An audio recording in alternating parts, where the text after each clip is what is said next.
আসসালামু আলাইকুম ওয়া রাহমাতুল্লাহি ওয়া বারাকাতুহু। পবিত্র জুমার দিনের এই খুতবায় আমরা বিগত কয়েকটি খুতবায় যে বিষয়টি আলোচনা করার চেষ্টা করছি সেটা হলো বিশ্বনবী সাল্লাল্লাহু আলাইহি সাল্লাম আমাদের জন্য যে আদর্শ, এটা আল্লাহ তাআলা কোরআনে বলে দিয়েছেন। কোরআনের অনেক জায়গায় তিনি কথা বলেছেন। আমরা ইতিপূর্বে 8টি জায়গা থেকে আলোচনা করেছি, আজকে 9ম জায়গা। আমরা আশা করছি আগামী জুমায় হয়তো আমরা শেষ করব। শেষ তো হবে না, তারপরেও আমরা একটা জায়গায় যাব যে আমরা আল কোরআনে আর রাসূল, আল কোরআনে রাসূলুল্লাহ সাল্লাল্লাহু আলাইহি ওয়াসাল্লামকে আল্লাহ তাআলা কীভাবে পরিচিত করেছেন, তার আখলাক আলোচনা করেছেন, তার আমাল আলোচনা করেছেন, তিনি কিভাবে আমাদের জন্য আদর্শ, আমরা কিভাবে নবীর উত্তম অনুসারী হতে পারি, এই বিষয়গুলি আমরা আলোচনা করার চেষ্টা করেছি। আজকে সূরাতুল কাউসার, এটা কোরআনের সবচেয়ে ছোট সূরা, 3টি মাত্র আয়াত, একেবারে ছোট। সেই ছোট্ট সূরাটি আপনাদের সামনে আমি পড়েছি। এই সূরা নাম হয়েছে কাউসার। কোরআনুল কারীমের সূরাগুলোর নাম আল্লাহ তাআলা নিজেই রাসূলুল্লাহ সাল্লাল্লাহু আলাইহি ওয়াসাল্লামকে ওহী করেছেন, সে ভিত্তিতে এই নামগুলো সিলেক্ট হয়েছে। দুটো দিক থেকে কোরআনের সূরাগুলোর নামকরণ করা হয়।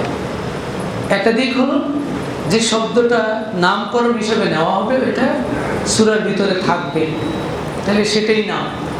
যেমন কাউসার, কাউসার শব্দ এই সূরায় আছে, সেজন্য সূরার নাম কাউসার। বাকারা, বাকারা শব্দ সূরার ভিতরে কোনো জায়গায় আছে, এই শব্দটাকেই নাম হিসেবে নেওয়া হয়েছে। ইখলাস সূরার ভিতরে আছে না নাই? আছে। ইখলাস শব্দটা নাই, কিন্তু ইখলাস শব্দটা কিন্তু নাই, কিন্তু সূরাটার নাম ইখলাস রাখা হলো। কিসের ভিত্তিতে? এই সূরার ভিতরে তো ইখলাস শব্দই নেই। কুল হুয়াল্লাহু আহাদ আল্লাহুস সামাদ লাম ইয়ালিদ ওয়া লাম ইউলাদ ওয়া লাম ইয়াকুল লাহু কুফুয়ান আহাদ, আছে ইখলাস? নাই, কিন্তু সূরার নাম হলো ইখলাস বিষয়বস্তুর ভিত্তিতে। তাহলে নামকরণের দুটো দিক, একটা হলো সূরার ভিতরে শব্দটা থাকবে, এটাই সূরার নাম, আর আরেকটা হলো যে বিষয়বস্তুটা কি, সেই বিষয়বস্তুটাকেই নাম হিসেবে নেওয়া হয়েছে। যেমন ইখলাস রাখা হয়েছে এই সূরায়, একনিষ্ঠভাবে আল্লাহকে এক জেনে ইবাদত করা, আল্লাহর সাথে শরীক না করে ইবাদত করার বিষয়ে ঘোষণা দেওয়া আছে, এই জন্য এই সূরাটার নাম ইখলাস রাখা হয়েছে। ইখলাস মানে একনিষ্ঠভাবে কাজ করা। তো সূরা কাউসারটা, এই সূরার ভিতরে কাউসার শব্দ আছে বিধায় এই সূরাটির নাম হয়েছে সূরাতুল কাউসার। সূরাটি নাজিলের একটা ঘটনা আছে। প্রত্যেকটি সূরারই কোরআনের বিভিন্ন আয়াত, বিভিন্ন সূরা নাজিলের প্রেক্ষাপট আছে। এটাকে শানে নুজুল বলে। এটার নাম হলো শানে নুজুল। শানে নুজুল জানা লাগে। কোরআনকে ভালোভাবে বুঝতে হলে শানে নুজুল হলো নাজিলের প্রেক্ষাপট। কারণ 1500 বছর আগে এই সূরা এসেছে, এই আয়াত এসেছে, আমরা সেতদিন পরে, তখন আমরা ছিলাম না, আমাদের 14 গোষ্ঠী কেউ ছিল না, কিন্তু সেই সূরা আমরা এখন পড়ছি, আমল করার চেষ্টা করছি, জানতে চাচ্ছি। তাহলে সেই সময়টা জানা দরকার। যখন রাসূলের কাছে জিবরিল আলাইহিস সালাম নিয়ে এসেছিল, সেই সময়টা কেমন সময় ছিল, কোন প্রেক্ষাপটে রাসূল কোন অবস্থায় ছিলেন, কেন আনলেন এই সূরাটা, এই আয়াতটা, এগুলো জানা প্রয়োজন। এটাকে আসবাবুল নুজুল বলে। এই বিষয়ে বিরাট কিতাব আছে, আসবাবুল নুজুল, নাজিলের কারণ, কোরআনের কোন কোন আয়াত কোন কোন প্রেক্ষাপটে নাজিল হয়েছে, এই নিয়ে উলামায়ে কেরাম কিতাব লিখেছেন। এত বড় বড় কিতাব পড়তে না পারলেও আমরা চেষ্টা করব যতটুকু আমরা পড়ি, যে সূরাটাই পড়ি, এখন সংক্ষিপ্তভাবে অনেক তাফসীর আছে, সেগুলির মধ্যেও প্রেক্ষাপট শানে নজুল বলা আছে। আয়াত পড়ার সাথে সাথে শানে নজুলটা একটু আমরা পড়ার চেষ্টা করব, তাহলে হৃদয়ঙ্গম করা সহজ হবে। সূরা কাউসার নাজিলের ক্ষেত্রে সহিহ মুসলিমে যে হাদিসটি আছে, এই হাদিসটি আমি আপনাদের সাথে পড়েছি। সূরা কাউসার কেন্দ্রিক হযরত আনাস রাদিয়াল্লাহু তাআলা বর্ণনা খুব বেশি, অনেকগুলো বর্ণনা আছে, সবগুলোই আনাস রাদিয়াল্লাহু তাআলা বর্ণনা করেছে। হাদিসে আছে, আনাস রাদিয়াল্লাহু তাআলা আনহু قال ওকুফিয়া আদফা রাসূলুল্লাহ সাল্লাল্লাহু আলাইহি ওয়াসাল্লাম ইদফাআতান ফারাফা রাসাহু মুতাবাসসিমান। হযরত আনাস রাদিয়াল্লাহু তাআলা বলেন, একদিন আমরা রাসূলের সামনে বসা, হঠাৎ করে দেখি বিশ্ব নবী সাল্লাল্লাহু আলাইহি সাল্লাম অবচেতন হয়েছেন, একটু অমনোযোগী ভাব, কেমন জানি ভাব রাসূলকে আমরা দেখলাম।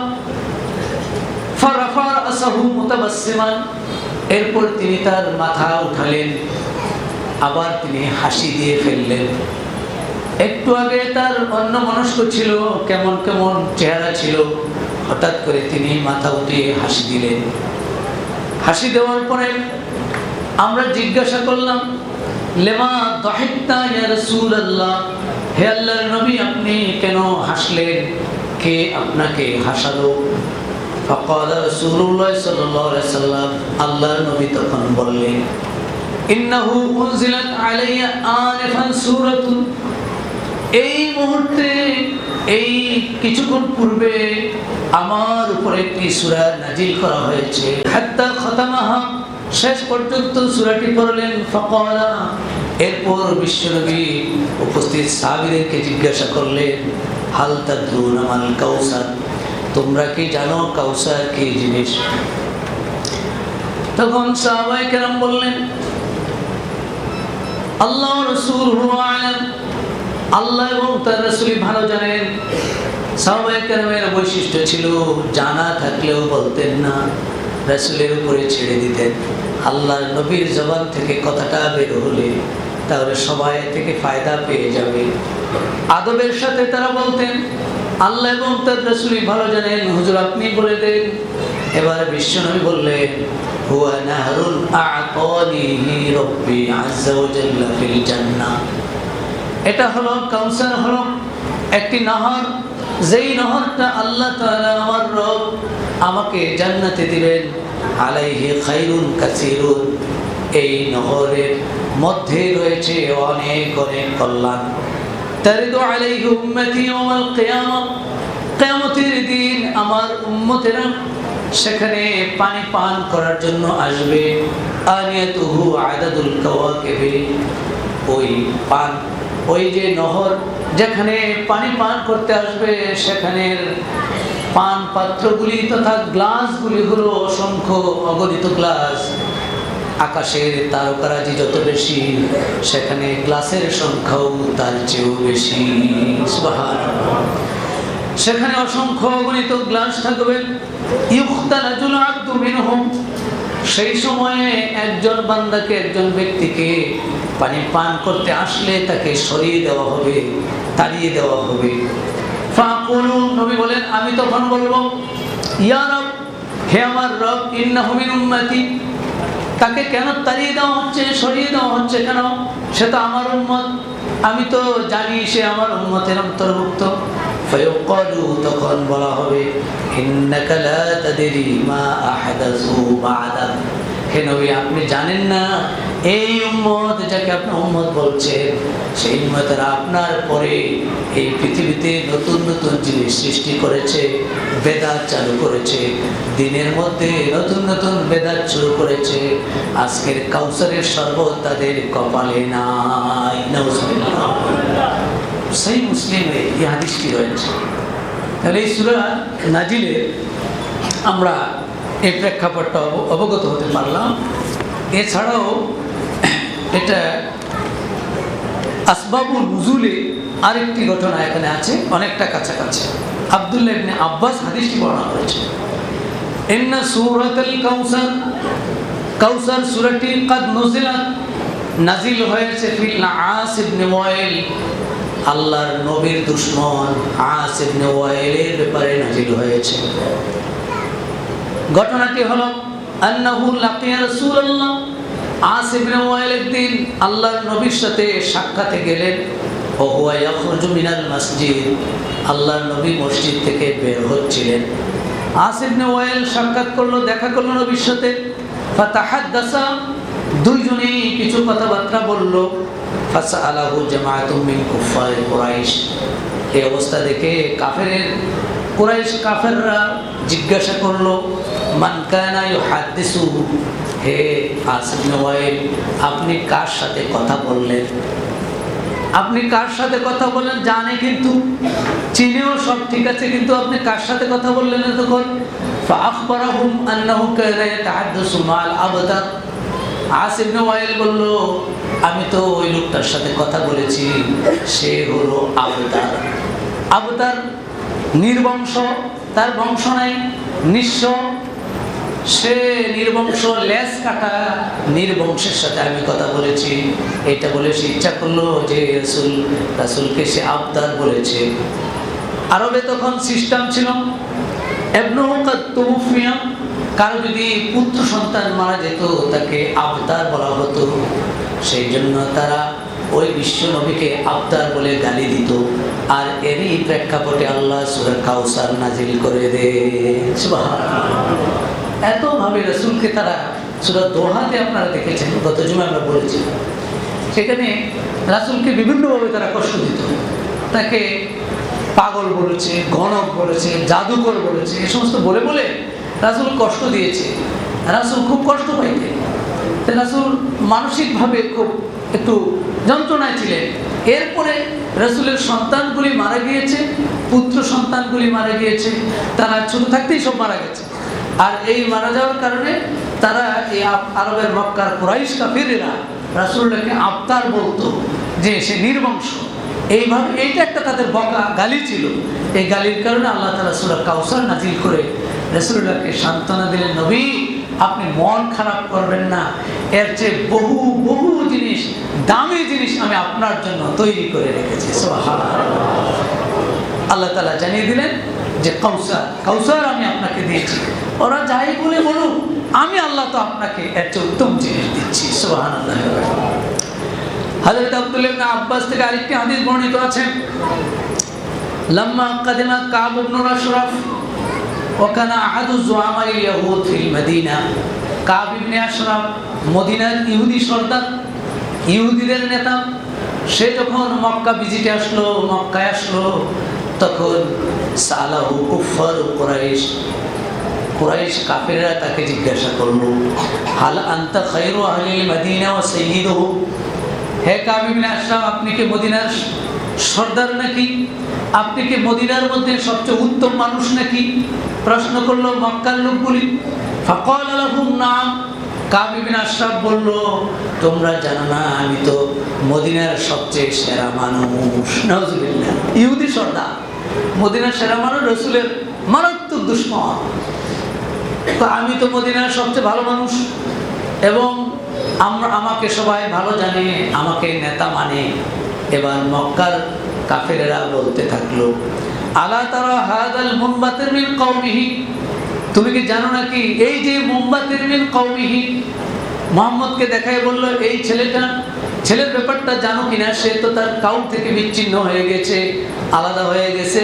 ইয়াজুম্মু আন্নাহু খায়রুম মিন্না, এবং সে মনে করে সেই সবচেয়ে উত্তম, আমরা সব শেষ হয়ে গেছি, সে উত্তম নিজেকে মনে করে। ওয়া নাহনু আহলুল হাজিজ ওয়া সাদানাতুল কাবা, অথচ আমরা তো আহলুল হাজিজ, হাজিদেরকে সেবা শুশ্রূষা করি, তাদেরকে অনেক সেবা দেই আমরা। সাদানাতুল কাবা, কাবার রক্ষণাবেক্ষণ করি, আমরা ভালো ভালো কাজ করি। অথচ সেই মুহাম্মদ, সে বলে সে নাকি উত্তম।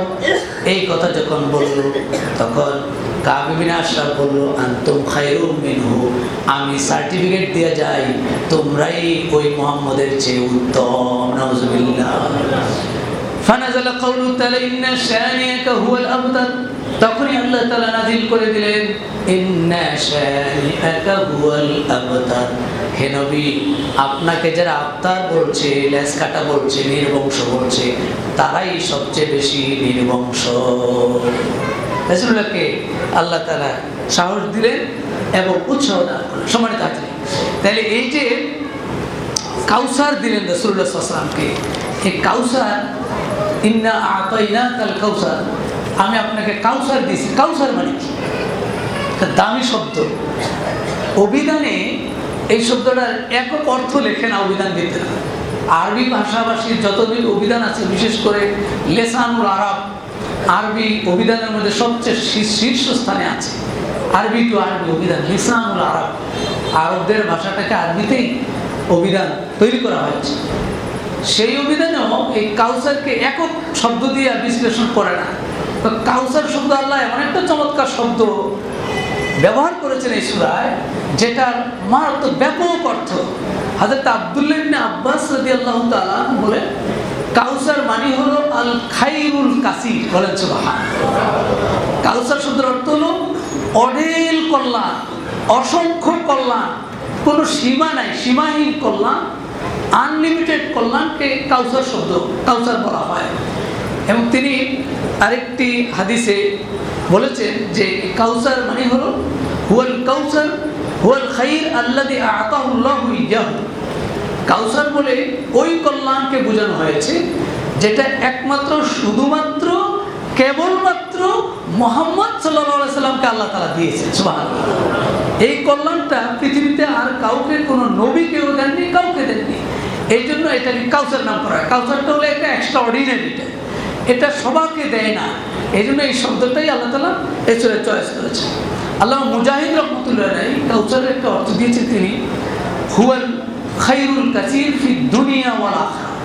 কাউসার বলতে দুনিয়া এবং আখিরাতের উভয় জাহানের কল্যাণকে বোঝানো হয়েছে। সুবহানাল্লাহ। দুনিয়ার কল্যাণ এবং আখিরাতের কল্যাণ দুটাই উদ্দেশ্য করা হয়েছে। আল্লামা ইকরামা রাহমাতুল্লাহ আলাইহি বিশিষ্ট মুফাসসির তিনি বলেছেন, হুয়ান নবুওয়া ওয়াল কুরআন ওয়া সাওয়াবুল আখিরাহ। কাউসার বলে বোঝানো হয়েছে নবুয়ত এবং কোরআন এবং পৃথিবীর সকল সফলতাগুলো, সবগুলি এর ভিতর অন্তর্ভুক্ত। আমি আপনাকে কাউসার দিয়েছি, কিছু বলে না আমি আপনাকে এটা দিয়েছি সেটা দিয়েছি, কিছু বলে নেই। আল্লাহ তাআলা ডাইরেক্ট একটা শব্দ দিলেন, আমি আপনাকে কাউসার দিয়েছি। আল্লাহ রসুলকে আল্লাহ তাআলা অনেকগুলো নিয়ামত দিয়েছেন, বিশেষ করে 6টি সেরা সেরা নিয়ামত রাসূলকে দিয়েছেন। মুফাসসিরিন কেরাম বলেন যে দুনিয়ার দিক থেকে এগুলি হলো কাউসার, এগুলি হলো রাসূলের জন্য এক্সট্রা পুরস্কার আল্লাহর পক্ষ থেকে। যেমন উন্নত নৈতিক গুণাবলী, রাসূলকে যেই উন্নত নৈতিক গুণাবলী দিয়েছেন, পৃথিবীর আর কাউকে এমন গুণাবলী দেননি। সুবহানাল্লাহ। ইন্নাকা লা আলা খুলুকিন আযীম। আল্লাহ নিজে বলেছেন যে হে নবী, আপনি নিশ্চয়ই উত্তম মহান চরিত্রের অধিকারী। এইটা রাসূলের একটা বিরাট নিয়ামত। চরিত্রবান হওয়াটা আল্লাহর নিয়ামত। সুবহানাল্লাহ বলে। সবাই চরিত্রবান হতে পারে না। চরিত্রবান, ভালো আখলাক সমৃদ্ধ হওয়া, এটা কিন্তু আল্লাহ পাকের পক্ষ থেকে একটা বিরাট গিফট। এটা রাসূলকে দেওয়া হয়েছে। দ্বিতীয়ত তাওহীদ দেওয়া হয়েছে, একত্ববাদের উপরে। জন্মের পর থেকে নিয়ে, তখনও তো নবী হন নাই, নবী হওয়ার আগেই তিনি কি শিরিক করেছেন রাসূল? আমাদের রাসূল কিন্তু নবী হওয়ার আগেও শিরিক করেন নাই, কোরআন নাজিলও হয় নাই, তাও শিরিক করেন নাই। তখন শিরিকের সরাসরি ছিল, কিন্তু আল্লাহ রসুল তখনও শিরিক করেননি। এটা আল্লাহর পক্ষ থেকে একটা বিরাট বড় কন্ট্রিবিউশন। তৃতীয়ত রাসূলুল্লাহ সাল্লাল্লাহু আলাইহি ওয়াসাল্লামকে এমন একটি জীবন ব্যবস্থা অবলম্বন করার সুযোগ আল্লাহ তাআলা দিয়েছেন, যে জীবন ব্যবস্থাটা, যে মূলনীতিটা, সেটা একটা পূর্ণাঙ্গ জীবন ব্যবস্থা। এটা পৃথিবীর সকল মানুষ স্বীকৃতি দিতে বাধ্য হয়েছে, মুসলিম অমুসলিম, যে মুহাম্মদ সাল্লাল্লাহু আলাইহি ওয়াসাল্লাম যে জীবন ধারাটা অবলম্বন করেছেন, জীবন ব্যবস্থাটা অবলম্বন করেছে, এটা পৃথিবীর সেরা। এটা আল্লাহর পক্ষ থেকে এই একটা জীবন ব্যবস্থা নিয়ে আসা। আজকে পৃথিবীতে যত মানুষই যত জীবন ব্যবস্থা আনো, মানুষের চলার জন্য বিভিন্ন ইজম, বিভিন্ন আদর্শ নিয়ে আসো, সব আদর্শ রাসূলের আদর্শের কাছে ফেল হয়ে গিয়েছে। এটা শুধু মুসলমানদের বক্তব্য না, অমুসলিমরা এই বক্তব্য দিতে বাধ্য হয়েছে। চতুর্থত রাসূলুল্লাহ সাল্লাল্লাহু আলাইহি ওয়াসাল্লামের আলোচনাটা আল্লাহ তাআলা গোটা দুনিয়াব্যাপী ছড়িয়ে দিয়েছে। সুবহানাল্লাহ। যেখানে তারা বলেছিল আবদান, রাসূল মুহাম্মদকে কে স্মরণ করবে, সবাই তো তার তো সন্তানাদি কিচ্ছু নেই, সব মরে গেছে, সে একা হয়ে গেছে। আর আল্লাহ তাআলা জানিয়ে দিলেন ওয়ারাফা'না লাকা যিকরা, নবী আপনার আলোচনা আমি বিশ্বব্যাপী কিয়ামত পর্যন্ত, জন্মের পর থেকে কিয়ামত পর্যন্ত যত মানুষ আসবে সবার মধ্যে আপনার আলোচনা শ্রদ্ধার সাথে লওয়ার ব্যবস্থা আমি আল্লাহ করে দিলাম। সুবহানাল্লাহ। 5 নম্বরে আল্লাহ তাআলা তাকে আরেকটি বিশেষ নিয়ামত দিয়েছেন, তাকে এমন একটা উম্মত দিয়েছেন, কুনতুম খায়রা উম্মাতিন উখরিজাত লিন-নাস। কোরআন শরীফে আছে যে নবী আপনার যে উম্মত আছে না, এই উম্মত হলো পৃথিবীর সবচেয়ে সেরা উম্মত। সুবহানাল্লাহ। ওয়া কাযালিকা জাআলনাকুম উম্মাতাও ওয়াসাতান লিতাকুনু শুহাদা আলান-নাস। আল্লাহ বলেন, হে মুহাম্মদ সাল্লাল্লাহু আলাইহি ওয়াসাল্লাম, আপনার উম্মতেরা পৃথিবীর সেরা উম্মত, তাদেরকে আমি শ্রেষ্ঠ উম্মত করে দুনিয়ায় পাঠিয়েছি।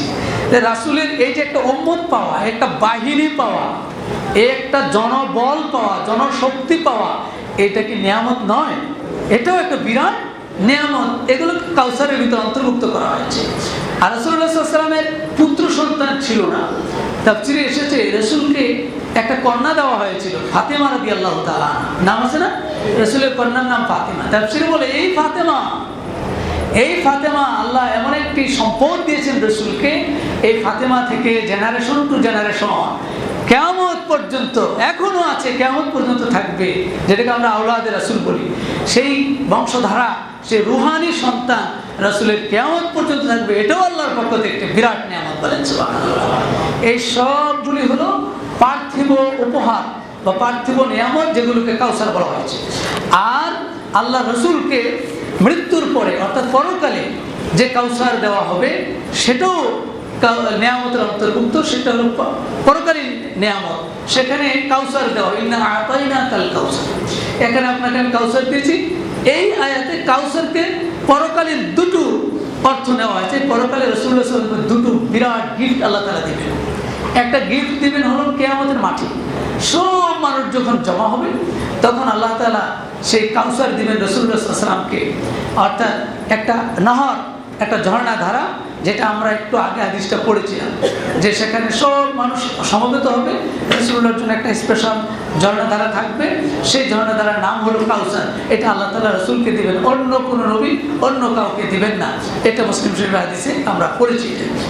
এছাড়া রাসূলুল্লাহ সাল্লাল্লাহু আলাইহি ওয়াসাল্লাম বলেছেন, বুখারীতে হাদিসটি আছে 6580 নম্বর হাদিস, عن أنس بن مالك أن رسول الله صلى الله عليه وسلم قال إن قدر حوضي كما بين أيلة إلى صنعاء من اليمن وإن فيه من الأبارك كعدد نجوم السماء। রাসূলুল্লাহ কাউসারের বর্ণনা দিতে গিয়ে বলেছেন যে কাউসারটা এত বেশি প্রশস্ত হবে, কিয়ামতের মাঠে যে কাউসারটা আমাকে দেওয়া হবে সেটা এত বেশি প্রশস্ত হবে, এই নহরটা এত বেশি প্রশস্ত। সেই উদাহরণস্বরূপ রাসূল বলেছেন, এই যে আইলা থেকে সানা পর্যন্ত, ইয়ামানের সানা পর্যন্ত যে বিরাট দূরত্ব, এত বেশি প্রশস্ত একটি নহর আল্লাহ তাআলা কিয়ামতের মাঠে আমাকে দান করবে। সুবহানাল্লাহ। এটার এত পানপাত্র হবে কাদাদে নুজুম ইসসামা, আকাশে তোমরা যে তারা দেখতেছো, যত বেশি তারা, এর চেয়েও বেশি পরিমাণ পানপাত্র সেখানে পান করার জন্য রাখা হবে। সুবহানাল্লাহ। এখন জান্নাতেও একটা কাউসার থাকবে। হাদিস অনেকগুলো হাদিস, টাইম নাই, হযরত আনাস রাদিয়াল্লাহু তাআলা থেকে অনেকগুলো হাদিস এখানে আছে, বুখারীতে মুসলিমে হাদিসগুলো আছে যে জান্নাতে যেই নহরটা থাকবে সেটাও কাউসার। রাসূল বলেন, দাখালতু আল জান্নাত, আমি জান্নাতে ঢুকলাম, ফাইদা আনা বিনাহার, যে জান্নাতে আমাকে ঢোকালো মিরাজের সময়, দেখি যে আমি একটা নাহারের মধ্যে আছি, নাহারের পাশে আছি। তখন আমি জিবরিল আলাইহিস সালামকে জিজ্ঞাসা করলাম যে ইয়া জিবরাইল, মা হাযা ইয়া জিবরাইল, এটা কি? ক্বালা, জিবরাইল বলেন, হাযাল কাউসার আল্লাযী আ'তাকাহু আল্লাহ, এটা হলো সেই কাউসার, যেই কাউসার দেওয়ার কথা আল্লাহ বলছেন, এই জান্নাতে আপনাকে সেই কাউসার দেওয়া হবে। সুবহানাল্লাহ। তাহলে জান্নাতে কাউসার থাকবে, আবার কিয়ামতের মাঠে কাউসার থাকবে, দুইটা হয়ে গেল। এটা মুসলিম শরীফে হাদিসে এটাকে এভাবে বলা হয়েছে যে জান্নাতে যে কাউসারটা থাকবে, ঝর্ণাধারাটা থাকবে, সেই ঝর্ণাধারা থেকে ইয়াশখাবু ফিহি মিজাবানি মিনাল জান্নাহ মা ইয়াশরাবু মিনহু লাম ইয়াসমা, জান্নাতের সেই ঝর্ণাধারা থেকে দুটো খাল, নালা, ওই নালা দিয়ে পানি এনে শরবত এনে কিয়ামতের মাঠের ঝর্ণাধারার মধ্যে ফেলা হবে। সুবহানাল্লাহ। সেখান থেকেই মানুষ পান করবে। তাইলে দুই ঝর্ণার অসুবিধা নেই। তাহলে জান্নাতেও রাসূল সাল্লাল্লাহু আলাইহি ওয়াসাল্লামকে আল্লাহ তাআলা সেই ঝর্ণাধারা দিবে, কিয়ামতের মাঠেও দিবেন। এই বিরাট পুরস্কার আল্লাহ তাআলা রাসূলকে দিবেন, এই ওয়াদা করলেন। আর রাসূলকে বলেন, আপনি শুধু দুটো কাজ করবেন, এত বড় কন্ট্রিবিউশন, এত বড় গিফট আপনাকে আমি দিচ্ছি, আপনি কি করবেন? ফাসাল্লি লিরাব্বিকা ওয়ানহার, আপনি আপনার রবের জন্য সালাত আদায় করবেন আর কুরবানি করবেন। সুবহানাল্লাহ। সালাত আদায় করবেন আর কুরবানি করবেন। এত বড় উপহার আপনাকে দিলাম, এই উপহারের বিনিময়ে সালাত আদায় করবেন। সম্মানিত হাজিরিন, আল্লাহ রাসূলকে আল্লাহ দুইটা কর্মসূচি দিয়ে দিলেন, সালাত এবং কুরবানি। কুরবানির কথা এখানে এই জন্য আনলেন, সালাতের কথা এই জন্য আনলেন যে সালাতটা আপনি আদায় করেন, আখলিস সালাতাকাল মাকতুবা ওয়ান নাফিলা লিওয়াজহিল্লাহ লিমারদাতিল্লাহ, একমাত্র আল্লাহ তাআলার সন্তুষ্টির জন্য আপনি সালাত আদায় করবেন, দুনিয়ার কাউকে দেখানোর জন্য নয়। আর কুরবানি করবেন তাও আল্লাহর জন্য, আল্লাহর সন্তুষ্টির জন্য। ইন্না সালাতি ওয়া নুসুকি ওয়া মাহইয়ায়া ওয়া মামাতি লিল্লাহি রাব্বিল আলামিন। সম্মানিত হাজির, আসুন আমরা বিশ্বনবী সাল্লাল্লাহু আলাইহি সাল্লামকে আল্লাহ যে উপহার দিবেন কাউসার, তার বিনিময়ে রাসূলুল্লাহকে দুটি কাজের কথা মৌলিকভাবে বললেন। একটি হলো সালাত, আর একটি হলো কোরবানি। আমরা আল্লাহর জন্য সালাত আদায় করা, আল্লাহর জন্য কোরবানি করার সিদ্ধান্ত গ্রহণ করি। আল্লাহ আমাদের সকল ইবাদতগুলি কবুল করুন বলে আমিন। আসসালামু আলাইকুম ওয়া রাহমাতুল্লাহি ওয়া বারাকাতুহু।